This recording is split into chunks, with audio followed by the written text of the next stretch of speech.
അതെ, നമുക്കൊരു challenge. Okay, ഈ ഗ്ലാസ്സിലെ വെള്ളം ഞാൻ കുടിക്കും, ഈ അടപ്പിലെ വെള്ളം ചേട്ടൻ കുടിക്കണം. ആദ്യം ആര് കുടിച്ച് തീരുന്നോ അയാൾ ജയിക്കും. അതായത് ഓരോന്നോരോന്നെടുത്ത് കുടിക്കണം. ജയിക്കുന്ന ആൾക്ക് തോറ്റ ആള് പൈസ കൊടുക്കണം, 1000 രൂപ കൊടുക്കണം. ഓക്കെ, ഒരു നിയമം കൂടെ ഉണ്ട്. എന്റെ ക്ലാസ്സിൽ ചേട്ടയെ തൊടാൻ പറ്റില്ല, ചേട്ടയുടെ അടുപ്പിന് ഞാൻ തൊടൂല. ഓക്കെയാണോ? സ്റ്റാർട്ട് ചെയ്താലോ?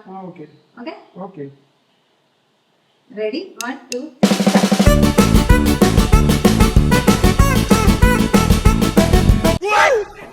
ഈസി.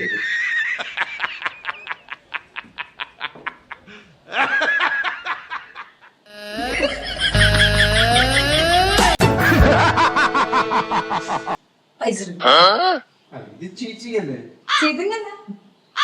ഞാൻ കത്തല്ലോ, ഞാൻ ചേട്ടൻ അടുത്ത് തൊട്ടിട്ടില്ലല്ലോ. തൊട്ടിട്ടുണ്ടോ?